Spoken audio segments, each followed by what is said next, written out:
the generation that is going to ensure that the region and the continent is not left behind when it comes to tech, when it comes to AI, and the world that we're headed to. Things are changing very fast. Things are moving very fast. And it's an amazing thing to know that the team or the youth or the group that is going to steer us to the next level are up to the task, have the skill, and in cases where they do not have the skill sets, are willing to learn. We also appreciate that this is a generation that is willing to collaborate across all sectors, that is willing to have a multifaceted approach to development. And it's a joy to be here with you in this room. Good morning, I am Amina Farah, and I'm the manager at IGAD Secretariat Gender Office. Today is a very special day for me because in the room, we have our leader, His Excellency Dr. Workene Gebeyehu, IGAD Executive Secretary, whose vision we're bringing to life. The leader who sets the agenda, one that believes young people should be at the heart of development. And not just young people, but one that believes women should not be left out because they have great skill sets, ideas to share with the world. And they must be involved to ensure that development is effective and fair for all. Excellency, I would like to thank you for giving me this opportunity to be your vision, implementer, and for your continuous guidance, and for always making sure that young people and women are not left behind in these conversations, as well as the initiatives that the organization implements. I would like to invite our head of mission, Dr. Fatuma Aden, who will be the one to introduce His Excellency. Thank you.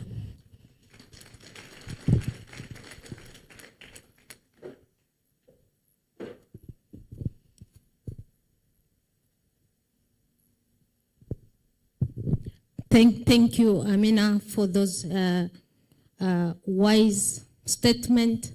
I take this opportunity to invite each and every one of you to this inaugural, as I said on Monday, discussion. This is the first of its kind, and as Amina has indicated, this is a vision that is driven by that has been conceived by His Excellency way back when he was appointed as the IGAD Executive Secretary. Way back then, the IGAD Secretariat, maybe we had few individuals who had a similar vision. His Excellency kept on, telling us we need to digitalize our systems, we have to digitalize the institution, and he's put in several, flagship projects, and this is one of them. Excellency, as Amina has said, way back in one of the hotels, this is what His Excellency told us. Few of us, including Ambassador Guyo, was there then, that our responsibility as IGAD, particularly his senior team members, is not to break young people. He has given us a responsibility to build young people. And in building young people, he said, you must work within their spaces. The spaces of young people, one of them is the digital space, social media space, and that we need to work from within the young people. From that, the IGAD instrument, the IGAD strategies, the IGAD programs, he's made sure that in each of our interventions, we had an element of young people. And Excellency, 4 years down the line, we are where we are in this forum. In each of the IGAD interventions and initiatives, young people are at the center. From gender, agriculture, climate services, our health and social development, our peace and security agenda has, shifted its attention to young people. And I want you to join me in appreciating His Excellency for changing our perspective to the young people. Let's put our hands together on this. That said, Excellency, as we've discussed earlier, I know you've put in quite a lot of actual instruments for us to implement, but one of them is your discussion in the UNGA, this year's UNGA, the last year's UN General Assembly. His Excellency has talked about mainstreaming women and youth in our security, sectors. And I think that has taken different dimension. Security means different things to different people. But IGAD has, conceptualized this from the reality perspective. There is health security and young people. There is climate security and young people. There is actual peace and security, the older one that we know, and young people. Gender, women and young people. And I think this Excellency has taken the right, system, if I may put it, system from human systems to financial system to workforce development to information system, and young people have been ensured that they are part and parcel of those regional systems, but in addition to what our member states are doing. With those many words, I want us to be upstanding. Please join me in upstanding. Excellency, I know if you are the tallest in the room. Of course, we've even put you in a higher, space. Looking at the house, with your age and your wisdom and experience, you can see the number of young people who are below the age of 40. I think we might be 3, including myself, or 4 of us above the age of who don't qualify to be young, including yourself. So this is the group we have, and with that, Excellency, before we take our seats, I want you to come down and speak to us on how we drove your vision. Myself as Fatma, Amina here are part of His Excellency's agenda in empowering women and youth. Excellency, welcome and give us. Thank you. Thank you very much.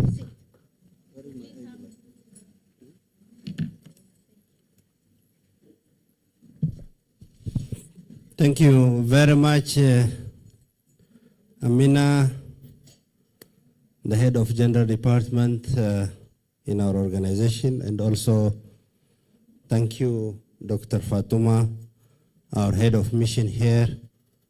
Thank you for the kind words, most exaggerated words, but I am very happy to see the young people here in this house to talk about one of very critical issue of the current world, which is digitalization.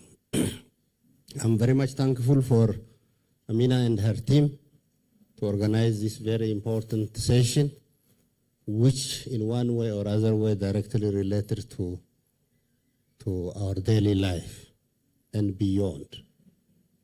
So I want you, to all of you, thank you for coming, having your time here with us as a citizens of the region to contribute on peace and security of the region. So I am the father of 3 boys, and also I'm grandfather of a boy. So my house is full of boys. Only my wife is woman. Having in mind this, which I always said that,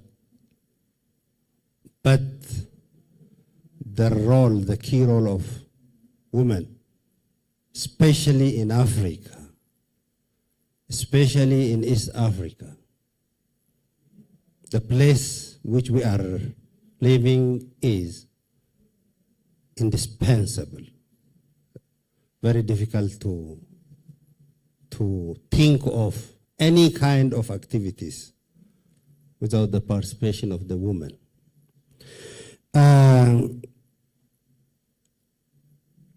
this very particular subject, the issue of the digital reality, is now coming to us rather than we are going to that sphere.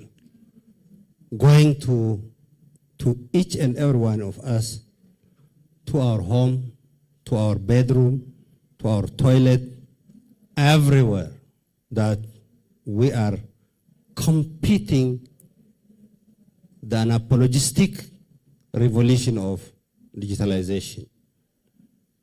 So when we talk about digitalization, are we really, as a young girls and boys of this region, ready to cope up with this swift revolution which is passing through like a lightning, which we cannot even measure in terms of kilometers, the speed of this revolution? So digitalization is an opportunity, yes, but also a challenge, yes. So that is the most important point that I want you to discuss.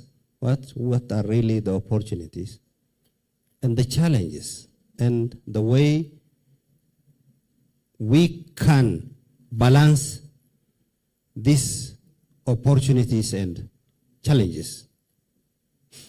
Number one, there is no escape route from this digitalization, from this revolution. Unless and otherwise we can use it, the bad boys and the bad girls will use it and spoil our daily life. Unless and otherwise we use it positively, contribute the AI world that we are navigating through for positive development, peace and security, the spoilers can use it and upside down all our daily lives, not as an individual, but as a sovereign country, but as a continent. The world, the region can be changed because of a few people within a given period of minutes or hours. So this is the reality that we are now talking. We are talking very, very serious thing. That's why I'm very happy to see you. Not because you are part of this kind of conference, but what really exactly you are going to contribute tomorrow after you left this meeting. Are you ready to allow the bad boys, the spoilers, who can control the sphere and mess up the peace and security, the development, our social life, our economic life? Or we can be part of the positive journey of this revolution. That's the choice that we have. That's the choice we have to choose. If we choose, we keep silent, out of that, only we see our telephone for WhatsApp and any very small things, or Facebook, or any research purpose, and leave the bigger social space to the spoilers. Number one, victims are ourselves. The only defense that we can make is to be part of this journey. There is no choice. Before 4 or 5 days, I was hearing Elon Musk. He was saying, after a while, working is an optional. Because the artificial intelligence, the learning machines, the robots can replace any manager, any of them, including in our social life. So how really, number one, realizing this situation? Number two, we are ready to ready to face this kind of challenge that we are going to see. So this is not about participating in some kind of workshop. This is about really thinking deep about our future. You cannot hide yourselves. Our space is this world. This world is now, a real world that now we are living is not the world that we know. Now, most of us are living in virtual world. Our young boys and girls, they spend most of their time maybe with their telephone. And all of us here, I don't know how much time per day. Your telephone will tell you how many hours you spend per day on this with telephone. So what exactly you were, positively impacting the environment that you are navigating? So this is a question. This is the reality. So for the next 2-3 days when you discuss these things, this discussion, because you came from different experiences, from different backgrounds, that will help you, number one, to share your experience. Just talk openly. Unless and otherwise you are not openly discussing issues, the others will do it. The others will replace you. The people now in this world, there is a saying which always now said that it's not artificial intelligence which is going to replace humanity, but the people who have a capability that without this equity. So now everything will come to this space. So I want you to discuss this thing very frankly, and most importantly, to have it as your life principle. We don't know exactly, I am not an expert in technology, after 5 years, what exactly this world looks like. What really exactly looks like. You are young people. Some of you have a background of technology. You have to think and you have to predict the way we are coming. Now it's very easy. Within 1 minute you do whatever you want from your ChatGPT or you can create your own bot also. Your own co-pilot, whatever. So what is going to happen after 3-4 years? This revolution, unless and otherwise we adapted ourselves with these kind of things. So I really encourage you, this room will be a best place to share experience, to predict what is happening tomorrow, and most importantly, to create network. You came from our member states and you have different things which will help one another. Now we are talking about sovereignty of the nations. Sovereignty of the nations vis-a-vis digital realities. Is it really we have a sovereignty in our private life?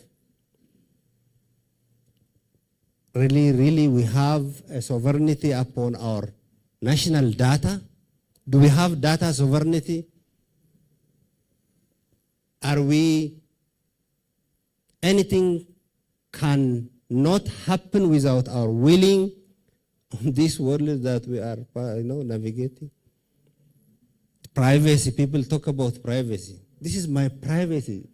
I am in my room privately. Are we really?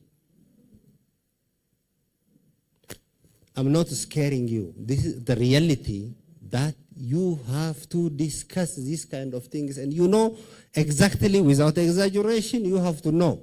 Unless and otherwise, you will end up into wrong direction. You have to know the reality that we are passing through.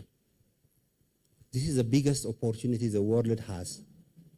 Have technology.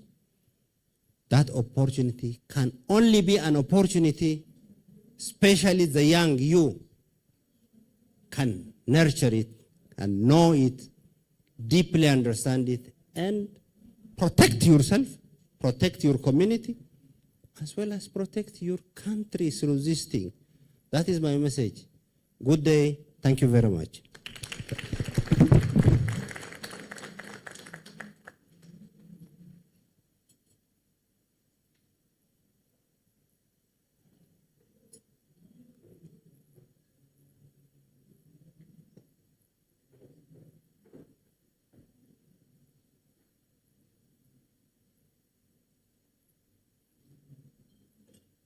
Thank you. Thank you so much, Excellency, for that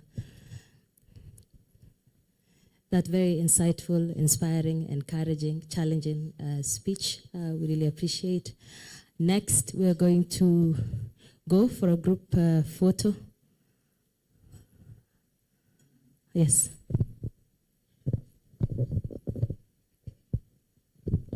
Good morning, all. We'll take our group photograph outside. So once you step out, please walk towards your left. Thank you.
Miss Yin Yankee.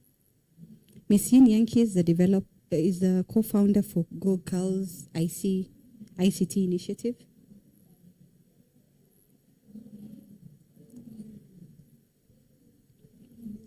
That's mine. We can go to Miss Yin's. Yeah. So Engineer Yin Yankee, I hope I'm pronouncing it correctly. Yinne, there. I had a feeling I was getting it wrong. She's had a decade of practical experience in leading innovating digital inclusion with STEM research in South Sudan. And she's done a lot. I think you can all see. Because of time, I'll quickly jump into the next panelist, Miss Janet Machuka, the founder of ATC Digital Academy. She just walked in right on time. Just go straight to the to the table. So Janet is a digital marketing and communication strategist, a founder at ATC Academy with digital skills, and she serves across the globe to teach people about technology. The third panelist is Mr. David Iribagiza. Gosh, today I'm going to learn a lot of names. Yes. The program manager of WAGNET. David is a Ugandan lawyer, a digital rights activist dedicated to advancing online freedoms and privacy. Currently serves as a program manager at the Women of Uganda Network, WUGNAT. David, did I pronounce your name correctly? Okay. The last is Miss Ayan Aden, founder of Technia. Miss Ayan Aden? Miss Ayan Aden is a Kenyan award-winning rising youth in technology and innovation.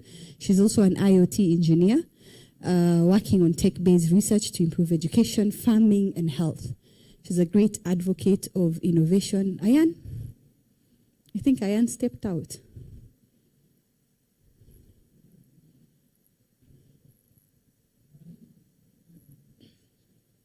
Yeah, definitely. So the topic right now, because of time, I'll just skim through. I hope Ayan will be able to join in. But the first round will be on barriers and gaps. Each panelist will have like a bit 4 minutes. And I'll start with Miss Engineer Yinne. Our question is, critical policy pathways for closing digital divide in IGAD. What do you find as the critical policies that will close the digital divide on IGAD?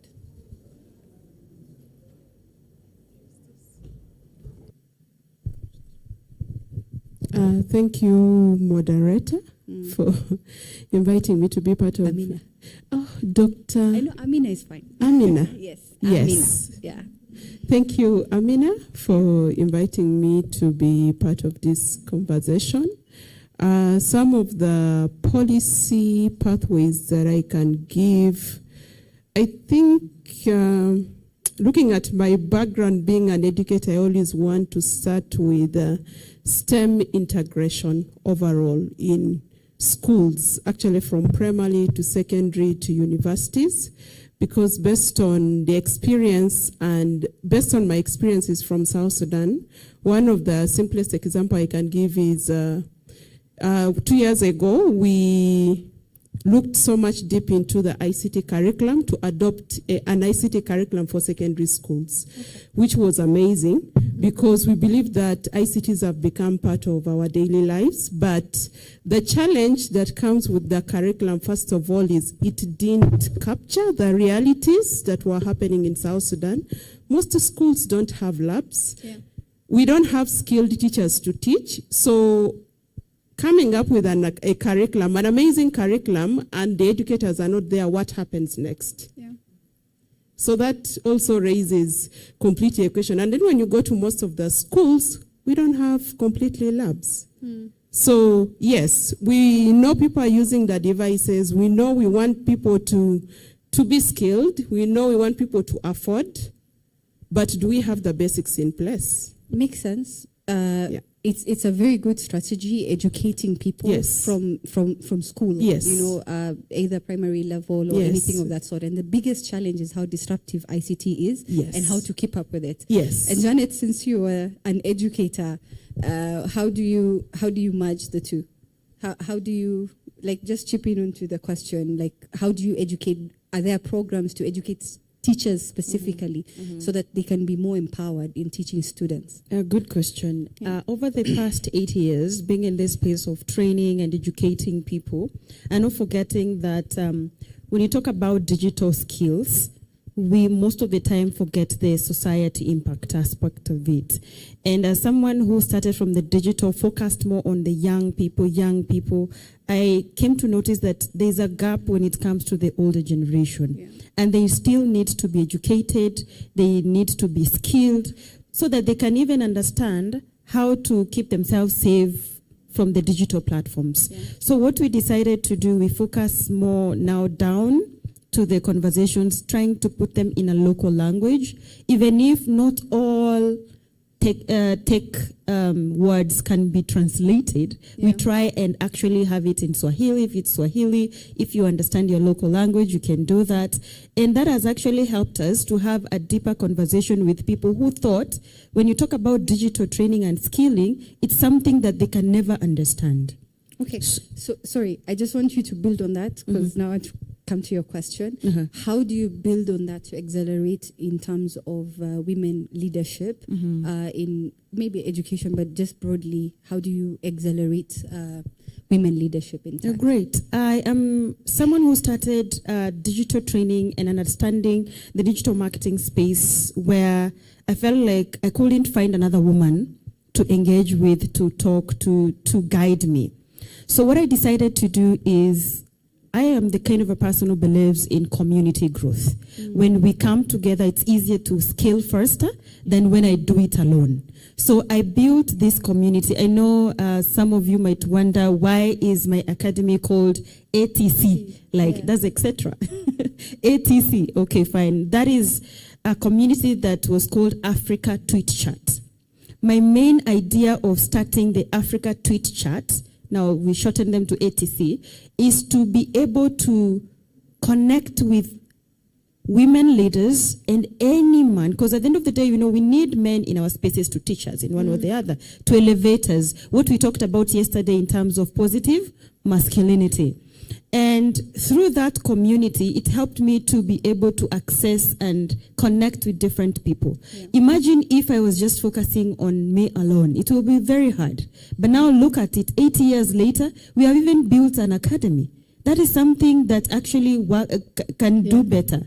So when I look at community, I look at communities that create conversations that are not just conversations, but conversations that build, conversations that elevate, conversations that give platform to other people, and select. Because there's some people, honestly, who have skills, but they don't have that urge to say, I can do it.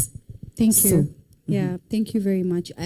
So the best way from the conversation to build women to accelerate in leadership is through community-based programs, which you're amazing at. Thank you and keep doing. David, you're the digital rights activist. What would you say is the best way to do urgent policy institutional reforms for rural and marginalized women? Rural and marginalized women, from your experience. Yes, thank you so much for that amazing question. And the first point that I will want to put across is one, that for as long as we as, for example, members of IGAD, or we as an African continent, we do not take an initiative to recognize digital rights as, universal rights, as rights that should ideally be embedded within our constitutions, then chances are very high that they will always be seen as a by the way. I can confirm without doubt that if you scroll down through most of the constitutions of your various countries, that if you look through the Bill of Rights, the chances are very high it does not make mention of digital rights, right? You will probably try to interpret maybe the right to access information, the right to freedom of expression, to also include digital rights, right? But for as long as we do not have that deliberate kind of legislation process that actually accommodates this, then chances are very high that we will, most cases, be seen as a by the way. I think you have a question? No, yeah, No, I'm just wondering because I thought, from my perspective, especially with the Kenyan law, it's the one that I'm more familiar with.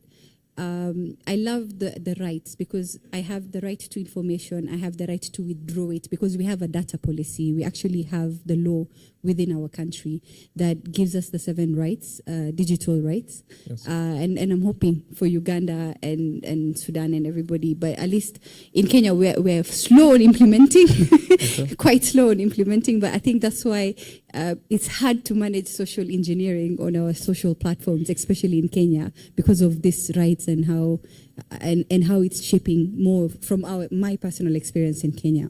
Well, let me put it this way. Most of those are actually, for lack of a better word, Yes. I would call them secondary rights, which are idea is supposed to be emanating from the primary right, which should be digital rights, you get. Okay. But if you're to look through even the very laws that you've cited, they do not actually define what digital rights shall amount Digital to. rights. Exactly. Yeah. Because at the end of the I think that's day, the bigger question. digital rights are actually those rights that relate to the interconnectedness Okay. that we do have on these online platforms, okay? What are these protections that you're going to have when you're on these online platforms? So for starters, we are supposed to first expound more on what that digital rights thing in the room. We have been singing it the entire day. What shall it amount to before we can, claim that we can adopt it? And on that note, I also wish to also make another point specifically about technology-facilitated gender-based violence. Okay. It being the elephant in the room. We are in the 16 days of activism. Yeah. And this year's theme specifically and particularly focuses on, eliminating all forms of, online violence against women and girls. Now, again, most of our countries might have actually tried to take a step towards, for example, in Uganda, we have the Computer Misuse Act. We see the Data Privacy and Protection Act as well for Uganda. Kenya as well also does have almost similar acts as well. Yeah. But then I'll give a case in point for example like Uganda, which makes mention of crimes, for example, like misuse of social media. Quite a vague provision, right? So What it's shall subjective. amount to misuse of social media? So it's upon whoever is interpreting such a law, okay, to decide what shall be, amounting to misuse of social media. And this has, in one way or the other, always led to, the limitation of women and girls' enjoyment of these online or digital spaces. And for as long as we do not actually get these policies that directly spell out some of these atrocities so that they can be addressed, and for as long as we have law enforcement agencies, the whole of yesterday we were talking about how sometimes law enforcers like the police, they themselves do not understand anything in this digital realm, okay? The chances are very high that the moment you're reporting the case, you are actually lecturing the police officer on the same. Like a department in the police where they deal with digital crimes. Yes, cyber and we crimes actually and have what one in you. Uganda, but this is one that is centralized. But when you But go yeah, deeper into the especially- communities, especially since we're they do looking not more have. into rural areas Exactly. and everything of that sort, somebody easily saying you did this online and I'm going to put in a OB report. I don't know if that's the same word you guys use, but how would I like that? I like the discussion. yes. I like the thought process. Engineer, if you don't mind, what's your chip in how we can create these reforms in rural and marginalized areas? Just briefly while we go to the next question. From South Sudan, I Yes, think 'cause- yeah. I think it's even more harder. We just passed yesterday. Our cybercrime and computer misuse bill was passed to the third reading. So it's like after 4 years of extensively advocating on why we needed that bill in the country. But coming to rural communities, I think we'll have to really adopt the ways that work for them. In South Sudan, I know women have a lot of women groups called Rabita. Rabita. Yes, Rabita. What does that mean? In English, I think these merry-go-rounds. Chama. Yes, Chama. chamas. Chama. We call it chama in Yes, Kenya. so Wrap it's, it I up. think it's the most central, it's the most integral system that actually works for the urban women and for the rural women. So Nice. so I feel like in terms Empower of through yes, Chama. yes. So I I, like feel like that. empowerment can go through these self-organized groups of I women hope already. those notes are taken Yeah. because those are very powerful reform strategy, and IGAD hopefully will pick it up. Ayan, welcome. We did a whole introduction while you're away, so karibu. So, as a tech founder, what supports TAN's ideas into empires in terms of having effective strategies for women-led startups? What's your thought process since you're a founder? Karibu, go ahead. Pardon? Oh, as a tech founder, what support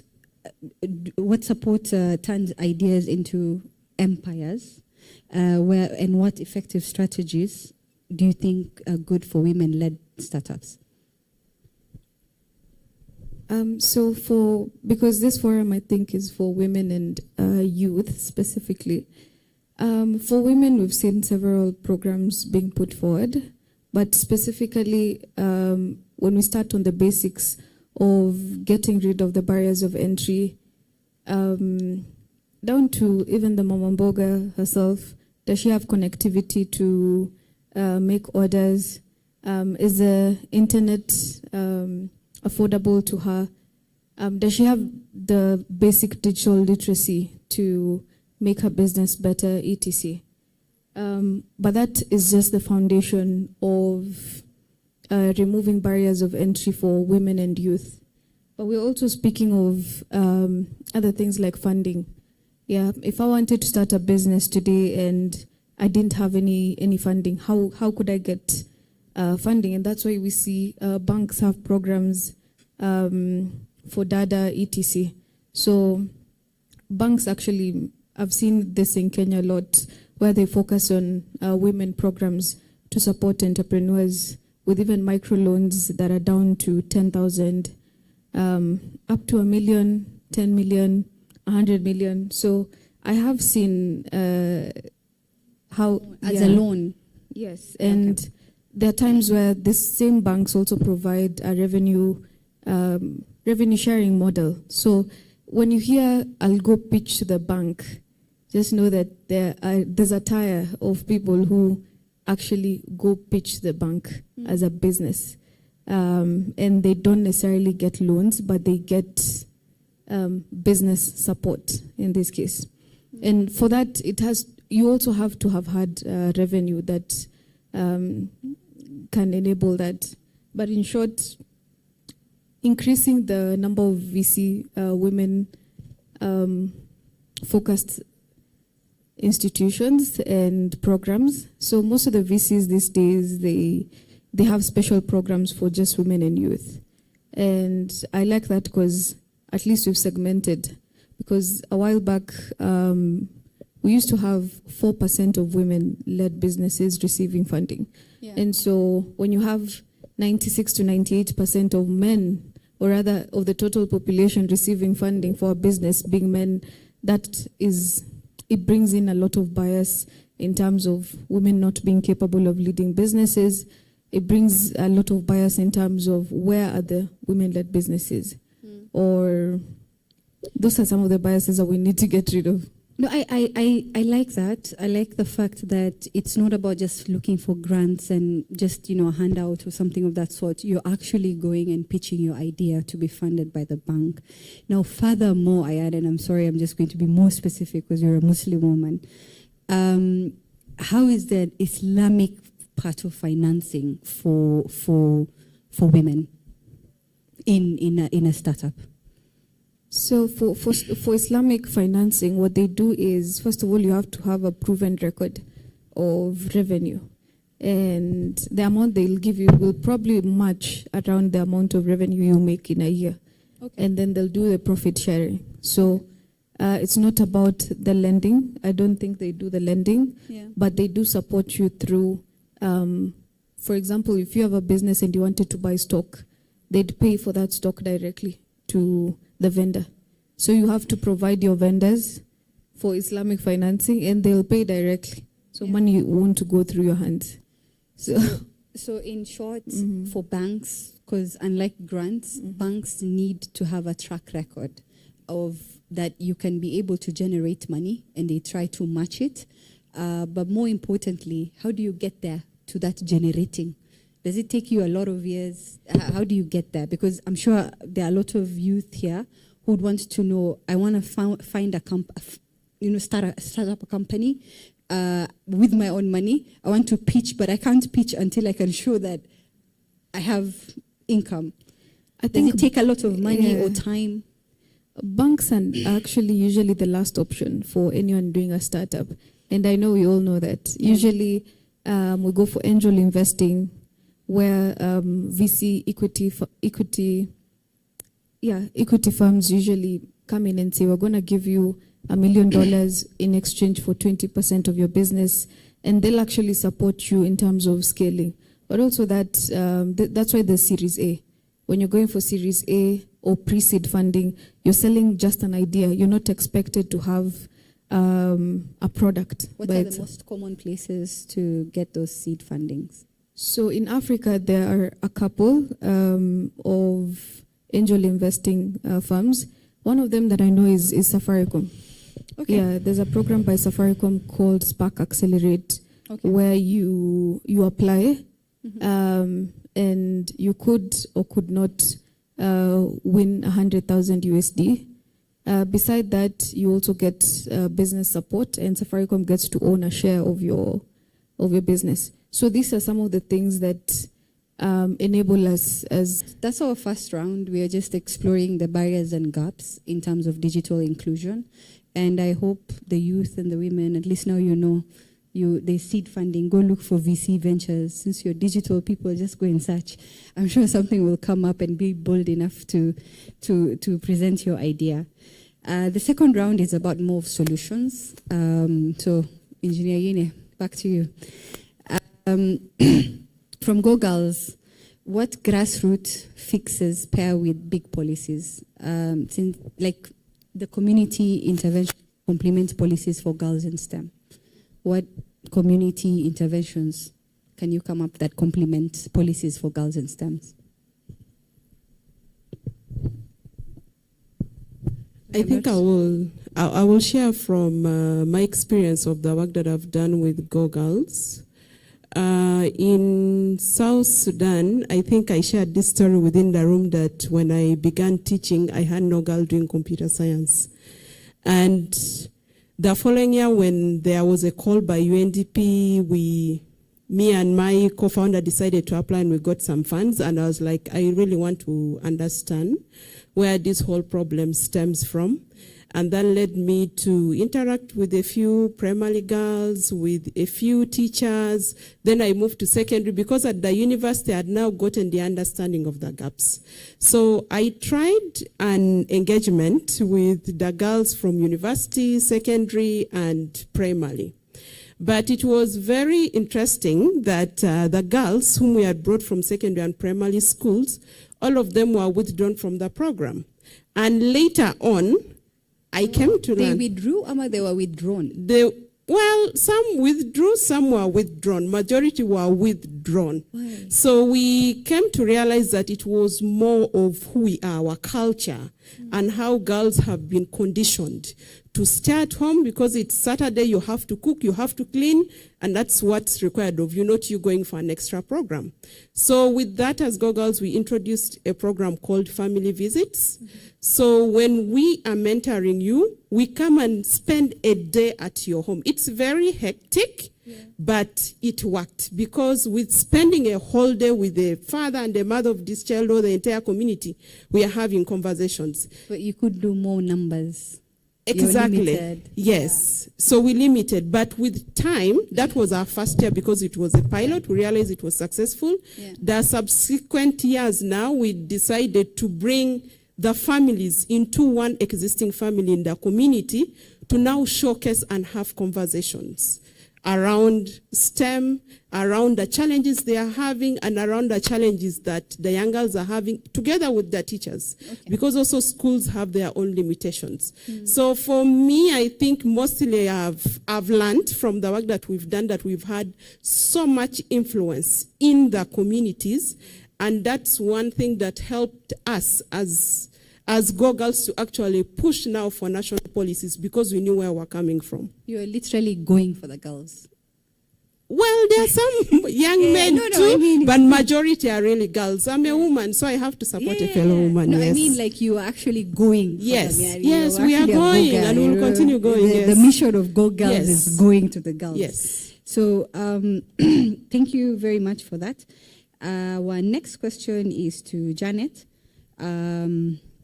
Via ATC. Yeah? You know, at some point I had ETC, so I was thinking maybe it's etc. But how do marketing skills launch women leaders? Wow. Marketing is a soft skill, just like communication and also networking. So marketing, I want you to not think about businesses. I think every time you talk about marketing, people see figures, people see numbers, people see you selling products. But whatever you share on social media as content, you're also marketing yourself. So from a social point of view, and women who are using tech to bring peace and any other conversation that we want to talk about, look at it as you amplifying yourself. And in this marketing, I want to specifically focus on personal branding. I think most of us think that journalists, media personnel, CEOs are the ones who should just focus on personal branding. Yeah. But do you know the fact that you hold a space on those platforms, you already have a space for yourself. Yeah. Why do we call them personal branding? It's you as a person. So you're going to showcase your personality. And so in that aspect of showcasing that personality, you're going to amplify whatever you're telling. Most of the times I feel like women, and I'll talk from a point of, as a woman who grew up in the rural area, it's like our voices were squeezed towards the end. At the same time, we didn't know how to represent ourselves and wonder what should we talk about. Because some of us joined on Instagram and then we noticed, Instagram is just showcasing what you're doing, what you're eating. Some of us are not stepping out to eat anything. We're not going to fancy places, right? So I thought about the voice aspect, and I questioned myself a lot. What is this voice that they talk about women telling their stories? The voice that you're talking about is, what are you doing to impact another person? Think about marketing on the digital platforms as a way to share something that is going to help someone else. So you are a person. You are talking about personal branding. Think about the personality, because a person has a personality. And that personality has something that it represents. So many of us here have specific things they can talk about genuinely and openly.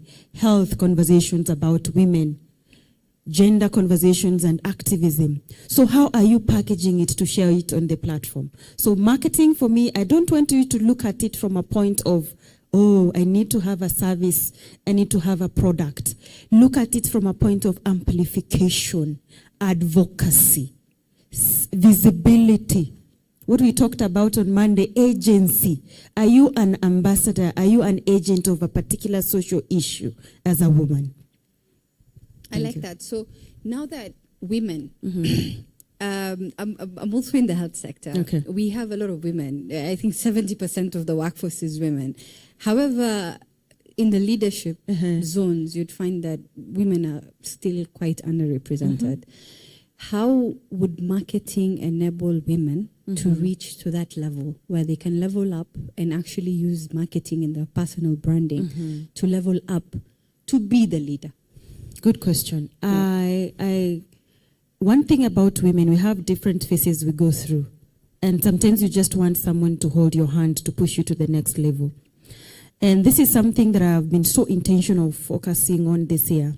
In the past, I will just invite the women and then I will pick or select them from the crowd, especially now that I love doing a lot of selection of people to work in different businesses, in campaign management. So sometimes you have to just watch people for some time before you select. I noticed that so many women have abilities that they don't know they have. So sometimes when we say tell the story, share your story, yes, some can willingly share that story, but they don't have the visibility that can elevate their story to push them from point A to point B. So I decided I'm going to be selecting individuals from the crowd. And sometimes you find that, and this is something I want any woman to try. Sometimes you have so many opportunities and they collide. Instead of saying, I can't be able to make it, find a way you can take another lady to replace that space for you.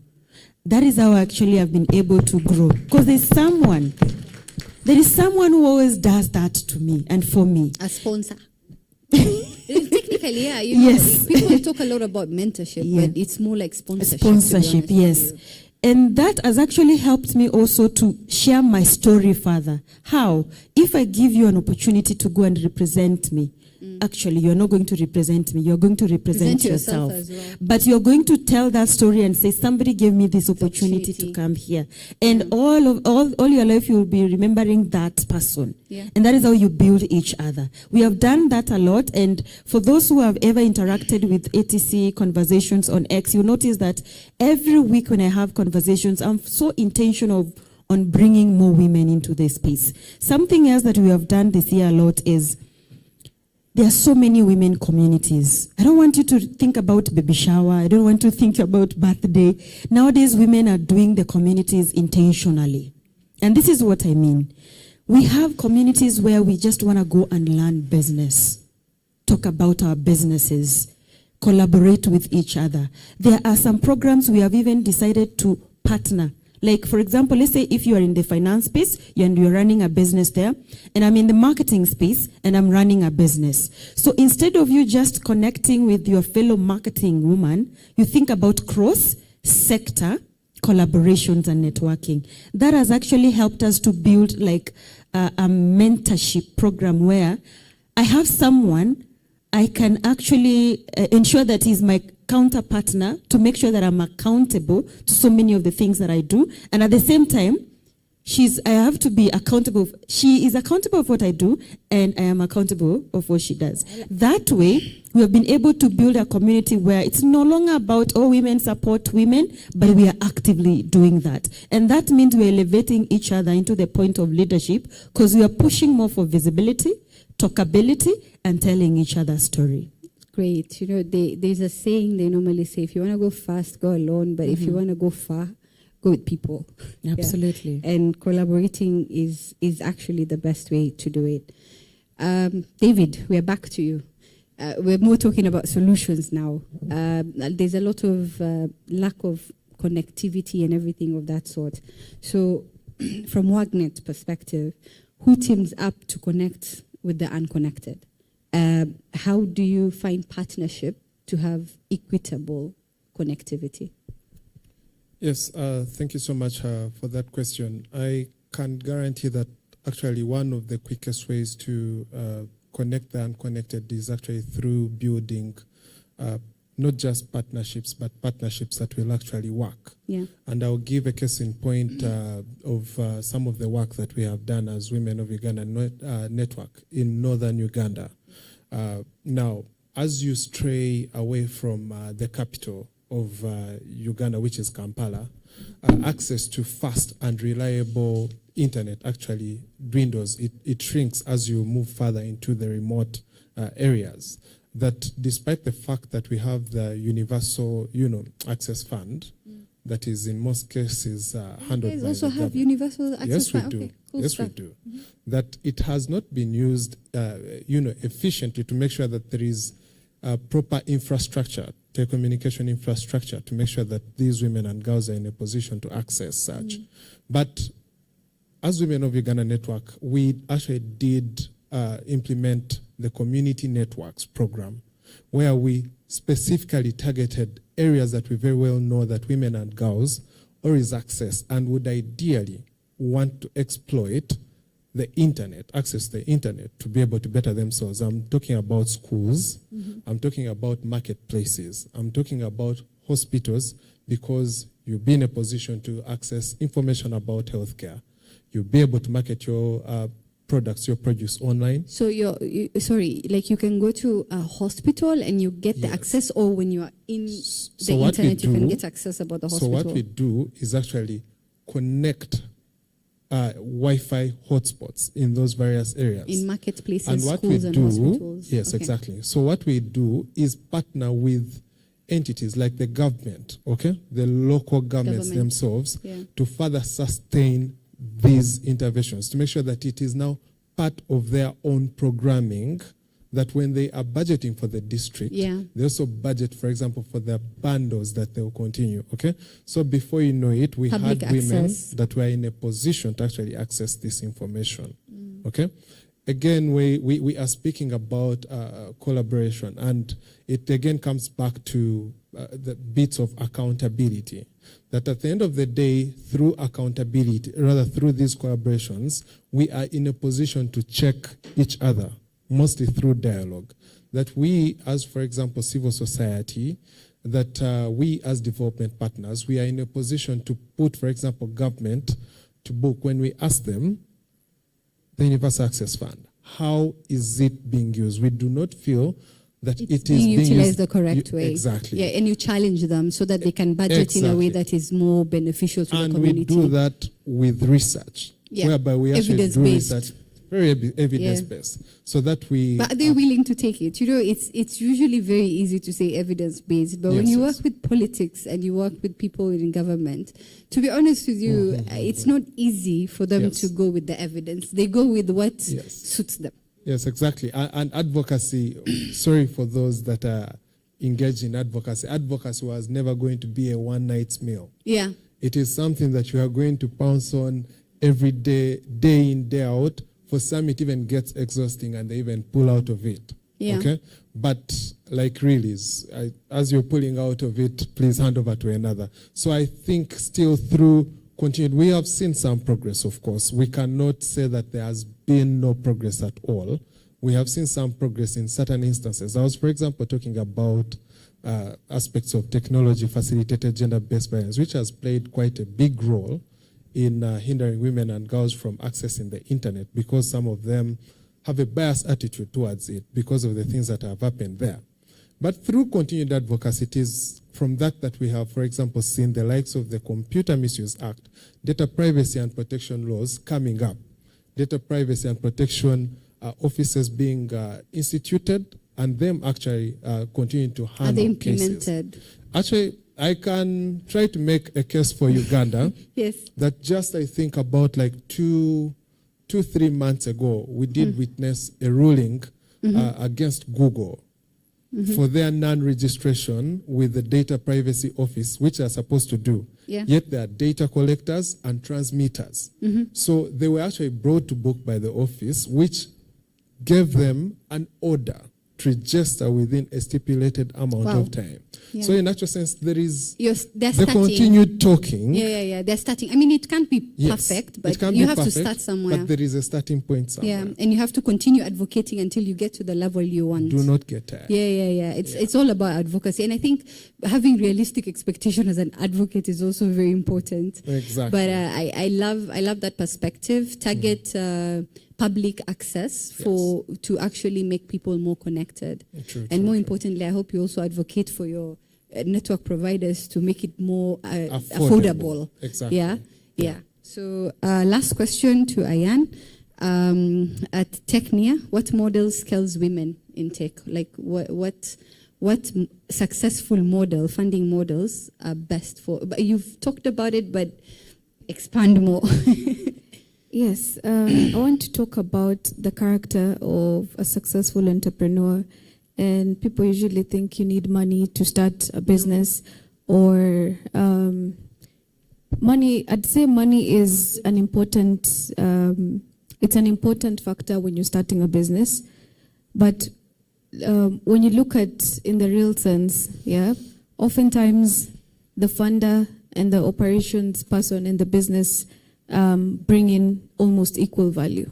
And so what I've seen working out within the space that I'm in is that someone will offer to, or rather there are several co-founders. One will bring in the money, another person will bring in business development and the clients. So they're in charge of the entire client, the clients. They're going to bring in the clients.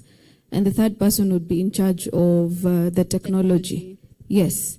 And so I'd say if you're a young person or a woman seated in this room, I've seen people work on their craft. If you don't feel like you have the money to start a business, work on your craft. Work on your craft, perfect on your craft.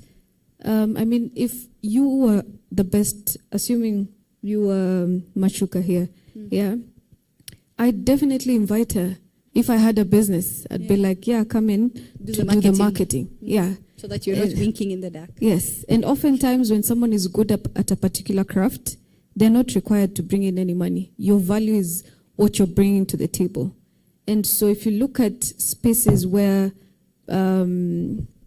successful businesses have started, that's how successful businesses start. Everyone comes in with their own value. And that's why I insist so much on working on your craft. Work on your craft to a point you are extremely good and you can't be ignored. Secondly is resilience. Yeah, we see programs such as Y Combinator. There are several programs that are 100% assured of funding if you get in. Y Combinator has been the venture capital that has taken up companies like Netflix, Uber, and many other companies. I think they have a lot of companies under their belt, and that is one of the most actually it is the most prestigious.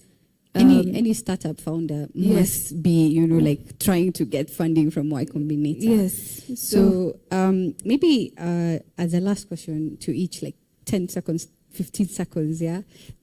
Keep it as short as possible so that the audience can ask questions. What's your one advice, like one step to every woman and even guys that they should take for tomorrow? One step, 15 seconds. Let's take whatever we've learned from this entire program as a stepping stone. And I'm sure we're all here. We've networked with different people, pick up contacts. I'm so happy that I've met the guys from Djibouti. They're quite nice. I've met the guys from South Sudan and other countries as well. There's a lot to partner. There's a lot of partnerships that you could do. There's a lot of growth that could happen in the region. Learn and network. Yeah. Yeah. David. Yes. One step. Yes. So that people can ask questions and we close. Just 1 second. Yes. Mine, I think, would be a plea to states, more so member states of IGAD, that I think there is much better ways that we could put that universal access fund to use to better connectivity of women and girls to the internet, and that these gender responses should not just be on paper but in actual practice. Yeah. Thank you. Engineer. Okay, Machuka. Okay. I believe everyone who is part of this conversation has a voice on the digital platforms. And I believe collaboration, not just between ourselves, but also think about what can you do under the women and youth agenda at IGAD. How can you collaborate so that they can help you get more people together and have conversations? And let's push more women to join these conversations to learn. And as much as they are free, let them not think that when it's free, you can't get value. Actually, most of the sessions that are free are because we want to make sure that you as a woman can be able to join. So pull them. It's not free. You have to pay attention. Thank you. Yeah. Yeah. I think my one step goes to the member states. I think on the first day, one of the participants from Uganda mentioned the fact that access to data is a challenge. So I think I want to challenge us, because even in South Sudan recently, yesterday we launched a campaign on tech-facilitated gender-based violence. But when we asked the regulator for data, they had nothing. And the community that is also supporting to handle some of these cases told me, yeah, we had data, but we lost it. So I think the challenge is, how do we do we store that data for decision making? It's very important. Thank you. Any questions from the audience? I think we have time for one. Sure. You can introduce yourself, then ask a question. Afternoon, all protocols observed. My name is Alvin Adams, and I'm currently representing IGAD, the ICT department. And as a young tech entrepreneur and aspiring CEO, I had some 3 questions to ask. The first Just question. one question, not few questions. Okay, I will ask the most important question. Now that we are in the generation of AI, and we are going to proceed, AI is going to evolve and I think create something new on the digital platform. What can you say, advise someone who is maybe trying to venture into that, or someone who is has a tech company or a business, try to make sure that the AI is more use than harm to them? Thank you. Oh, sorry, I have a mic. Who would like to answer?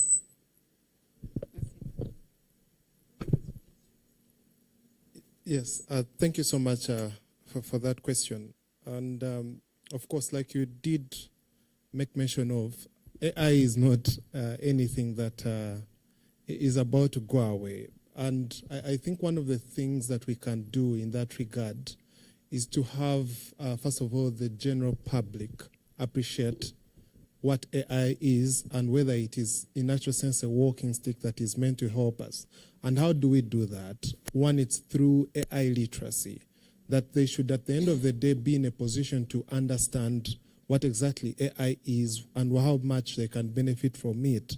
But then, in addition to us advocating for the use of AI, we should be also in a position to advocate for, the implementation of some safety standards of use of this artificial intelligence. We have politicians in the room, they can tell you how much they have suffered with the use of AI through deepfakes, especially when they are being used to influence electoral decisions amongst the people. So we are saying, can we also advocate for some sort of safety standards? I know at least Kenya already has, I think an AI policy, strategy, yes, yeah. Strategy. But then now when you come to Uganda, I think we are still trying to craft one, okay? So these are basically, inventions that seem to be evolving every other day. Yeah. And it is only proper that the legislation that we have evolves along with them. Yeah. I think you've seen the panelists. We'll have lunch. You can always sit down and talk to them and have more expansion of Nani. Thank you very much. We've learned a lot. Biggest take home from Machuka: don't wink in the dark, brand yourself. Build a community, and even if it means you have to go go to them and have better use of infrastructure and start and don't stop, don't look back. Tafuta pesa na uende. Sorry, I'm speaking in Swahili, but I meant go and look for your money for the people who are into business. So thank you very much, everybody. I'll hand over to Amina. Thank you so much. Another round of applause for the panelists and our brilliant moderator, doctor turned AI expert. Yeah. Thank you, Amina. Thank you to the great team of panelists. We now have another session, and it's going to be moderated by our colleague, who is the head of the security sector program, Ms. Najat Abdurrahman. Please welcome her in so she can invite her panelists. Yes. Thank you, my sister Amina. Good afternoon. Good afternoon. Yes. Yes, my name is Najat. You can see my bio up there. Please don't take a lot of time reading it. More focus on the panelists. I'm very privileged to facilitate this session. Before I give my kind of an entry point for our discussion, let me invite the panelists, the able panelists, to the stage. Mr. Peter Niol Majok. Yes, a round of applause. He's a developer from the DRF software, and you also see his bio so that I don't take time from the very engaging discussion. Our second panelist is Levi Dudi, AI and cybersecurity specialist. And the third panelist is, yes, my phone is playing tricks on me. So third is Visha Awor Okelo. Sorry if I'm mispronouncing the names. Visha. Yes. Vasha. Clock it. Please, to the stage, the third, our fourth and but not least panelist is Liban Abdi Isse.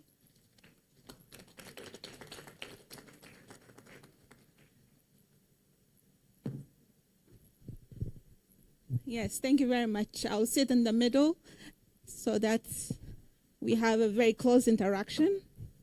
Yes. Okay, welcome, panelists, and thank you very much again. We have a very limited time from our scheduled timeline. We have about 45 minutes, but I'm going to, I believe it's going to be a very engaging panel discussion. Before that, as an icebreaker, I want to ask everyone with a show of hands, how many of you have faced digital safety challenges, be it online harassment, hacking, whatever you call it in the digital sphere? Please, show of hands. Show of hands. Don't be afraid. There's no repercussions going on here. I just want to see everyone. I'm sure it's going to be a lot of hands that I see. But this is just to show that this session is very important. I said show of hands, but not discussions. Yes, everybody can hear me? Yes. So just to provide more of a context to this discussion, this session is going to be on digital safety, cybersecurity, and online protection, specifically for women and youth.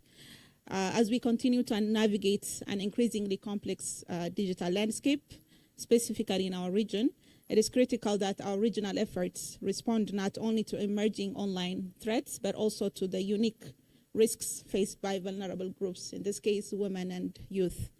At IGAD, our work on gender equality and WPS underscores the need for inclusive, safe, and equitable participation in all spheres, offline and online. At the same time, IGAD security programs, including our work on issues of transnational security threats, highlight how issues such as cybercrime, online radicalization and recruitment by terrorist groups, digital exploitation, trafficking networks, misinformation, disinformation, increasingly overlap with gendered vulnerabilities. This session, I hope that will bring these two agendas together. Today's discussion will help us examine how digital skills, responsible use of technology, and stronger protection mechanisms can empower women and young people, while also contributing to broader regional security and resilience. Again, thank you very much for joining us, and our able panelists here will each highlight on specific topics. As you've seen from their bios, we have a developer, we have an AI specialist, we have a marketer, digital marketer, and also academician. So it's going to be a very good discussion. Sorry, my phone. Can someone pass me my phone?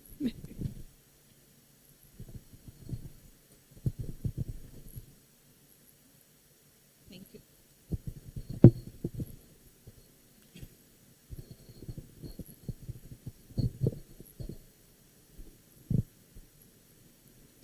Okay. Sorry about that. So the first question I want to ask is to our developer, because we have to start from our tech companies and also those who are developing these digital tools. So to start us off, I would ask a question to our developer. I don't know. Sorry about my phone. I should have used a non-digital. Yes. Okay.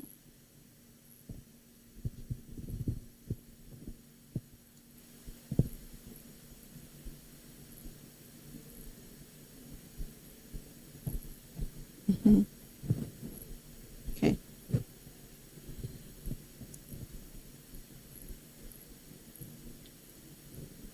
Okay. So question one for you, Peter.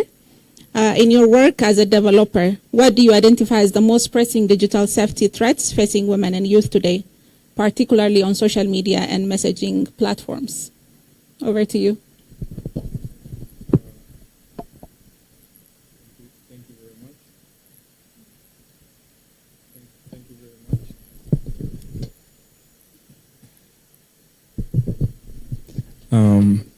Thank you very much. Thank you very much for the question.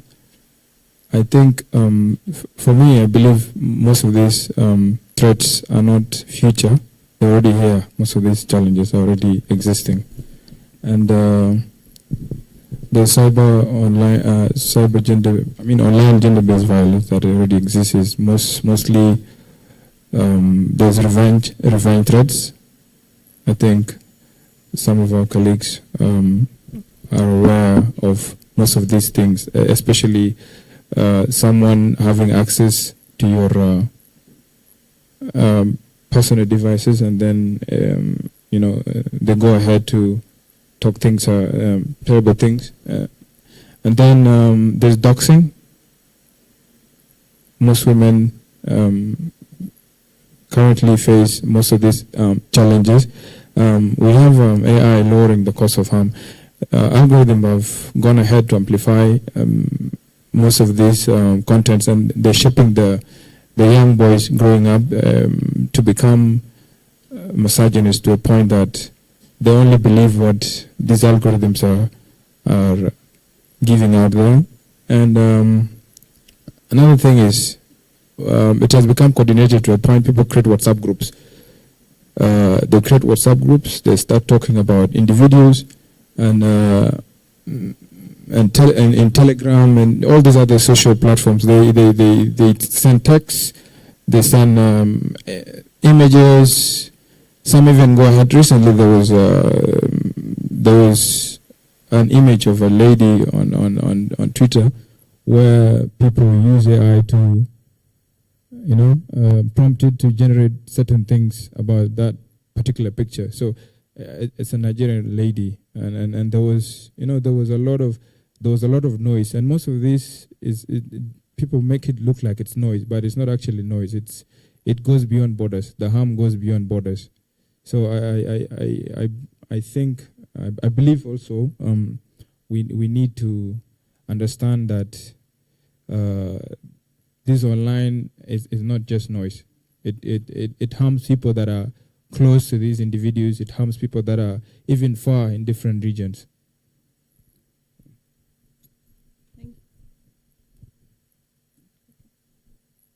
Thank you very much for that highlight. Of course, these are not limited threats. That it depends on each country as well. But thank you very much for highlighting that. Maybe let me go to our AI specialist, Levi here. Did I pronounce your name? Levix. Levix. Yeah. So with AI deepfakes, for instance, and social engineering, and advanced phishing increases, what are the top evolving cyber threats targeting women and youth today, do you think? All right, and thanks. of course, related to that, what practical cybersecurity measures, both technical and behavioral, should women and youth adopt to protect themselves? Thank you very much. All right, thanks for that question. Good afternoon. Happy to be here. Happy to see very diverse, audiences here, having very meaningful discussions. So, I like how these topics have been intermerged. Matters cybersecurity, matters artificial intelligence, matters social media, and so on, because these are things that actually operate within the same ecosystem. Cyberbullying, for instance, or cybersecurity threats here and there emerge out of, our devices or from whatever we do online. So then, and also with emerging technologies, including artificial intelligence, which of course is advancing the creation of illicit materials or unintended materials, for instance, and also assisting quickly in the creation of other forms of digital attacks. It is important to be aware of, some of the threats that we have. Things like phishing, where people basically people basically use get information that they're not supposed to be getting. So criminals would ideally use various platforms from here and there to try and solicit for information from you as a user. We realize that a lot of people online are mostly youth and women. So we have a lot of time that we spend around the digital spaces. So that, of course, increases the attack surface. Within cybersecurity, there's something called attack surface, which basically is is the ecosystem within which we are able to get this kind of attacks. So with the increased presence around the online platforms and with the increased presence of various digital tools here and there, there's a lot more, threats that are coming up every day. Things to do with phishing, things to do with smishing, impersonation that happens here and there. You find that somebody gets to your accounts and they try to pretend as if they're you, or they create another account. We had such an example here the other day where somebody created this is quite common though. Somebody goes and creates an account with the name of a certain person, whether it's a celebrity or so and so. Then they try to solicit for funds, perhaps, or maybe just try to do some sort of, messaging. They try to create some impression that this and that is going on. We also have other forms of digital threats, including those cases where creation of deepfake videos and so on. So deepfakes are basically, they're basically just like the word suggests, which is developed from deep learning. That's a branch of artificial intelligence. And then fake is basically not real. It is not realistic. It is realistic, yes, but it is not real. It is not the actual thing. So what happens is people use AI tools to generate, for instance, images or videos or audios and so on that depict a certain kind of subject. So we say, for instance, you are a politician or you're a marketer, and let's use the very common example, politicians. Recently, we've seen, when you go to Twitter, for instance, you find that a team that is supporting this team comes up with videos depicting, for instance, huge crowd, because for politics, we need huge crowds. So they come up and build a lot of videos that they expound them to be able to give some impression, which is not the actual case, but they're trying to just create a case for themselves, just to be able to win the hearts of the masses. Other forms of attacks are, of course, things like pretexting and doxing that my colleague here talked about, that I believe will using it for malicious activity, using it for